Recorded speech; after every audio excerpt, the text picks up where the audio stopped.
पहले तो ये बताना चाहता हूँ कि ये जो रोल है, काफ़ी एक्टरों के लाइफ में ऐसा रोल नहीं आता है। मैं बहुत खुश नसीब हूँ, संजय गुप्ता का बहुत शुक्रगुजार हूँ कि उन्होंने मुझे एक ऐसा रोल दिया। ये रोल मणिया सुर्वे का है और मणिया सुर्वे 1982 में 11 जनवरी को पुलिस ने उसको मार डाला। उस टाइम तक वो बॉम्बे का सबसे बड़ा डॉन था। तो वो रोल मैं प्ले कर रहा हूँ और उसके लिए जो होमवर्क करा था मैंने, जो हमारे डायरेक्टर साहब है, हमारे राइटर साहब है यहाँ पे और अनु जी है यहाँ पे, जिस तरीके से उन्होंने मुझे प्रोत्साहन दिया, जिस तरीके से उन्होंने मुझे एनकरेज किया, I think it's the role of a life time.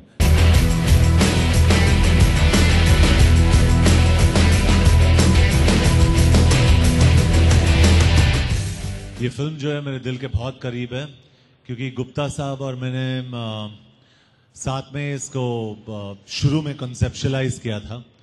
I am very proud of this film और हर एक एक्टर के करियर में एक नई शुरुआत होती है। तो शायद मैं ये कह सकता हूँ कि मेरी जो नई शुरुआत हुई है वो शूट आउट एट वडाला से होगी। I'll tell you something. Manya Surve himself was 6 feet 2. He was a Bombay Shri as is known then. He was somebody who used to work out regularly. He was also a graduate. He used to do most of his crimes, reading about them from James Hadley Chase books.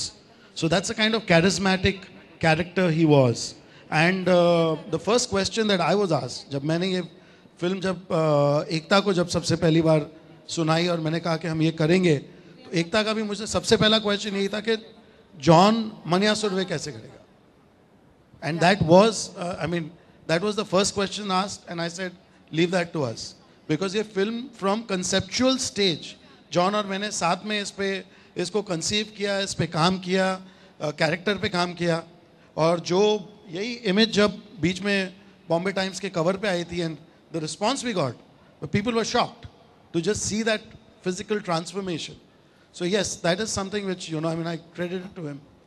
जी, इसको मतलब ये shape में लाने के लिए गुप्ता साहब ने मुझे कहा कि John, I want you in great shape for this film, क्योंकि एक कॉन्फ्रंटेशन का शॉट है जो आपने देखा है अभी।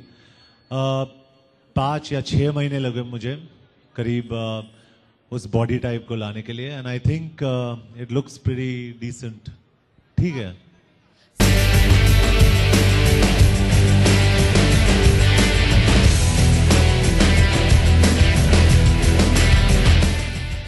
थोड़े जो शब्द हमने इस्तेमाल किए हैं, जैसे अगर मैं माँ के साथ था इस फिल्म में और माँ को अपने गर्लफ्रेंड से इंट्रोड्यूस करवा रहा हूँ, जैसे आई मी सांगितलं होतं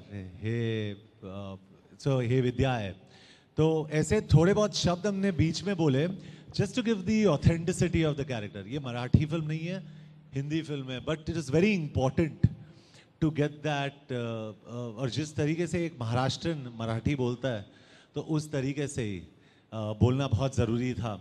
तो सेट पे हमेशा हर वक्त पे हमारे साथ एक लैंग्वेज कोच रहता था। और मुझे नहीं लगता कि पूरा ही जॉन के इर्द गिर्द घूम रहा है। ऑफ कोर्स जॉन ने जो इसमें काम किया है और जो फिजिकलिटी है और जो शेयर प्रेजेंस है, ऑब्वियसली वो खोल के आता है।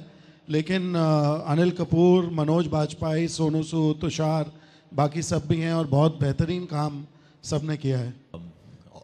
To be very honest with you, I learned a lot from all of them. सबसे ज़्यादा तो अनिल सर से मैंने बहुत कुछ सीखा about the energy as on set, जिस तरीके से वो काम में इंटरेस्ट लेते। I learned a lot from Manoj Bajpayee because I think he is one of the finest actors of the decade. Sonu Sood is such a fine actor. Kangana, brilliant. और मैं आपको ये भी बताना चाहता हूँ कि ये जो दो यहाँ पे हमारे सामने आपके साथ जो यहाँ बैठे, संजीव छड्डा, the bodybuilder, Mr. Asia, is brilliant in the film. और शक्ति कपूर का बेटा सिद्धांत Kapoor, I think you will be absolutely surprised, and he's just absolutely a powerhouse of talent. तो इन सब कुछ से मुझे सबसे मुझे बहुत कुछ सीखने को मिला. I listened, I heard each one of them. It was a beautiful experience. तो मेरा experience in fact उल्टा रहा. बहुत सारे लोग ऐसे होते हैं जो compete करते हैं. मैं इन सबसे feed off कर रहा था कि इनसे मैं क्या ले सकता हूँ, क्या सीख सकता हूँ. So I've learned a lot. और hopefully आपको भी ये लगे कि इस फिल्म में मेरा काम अच्छा रहा.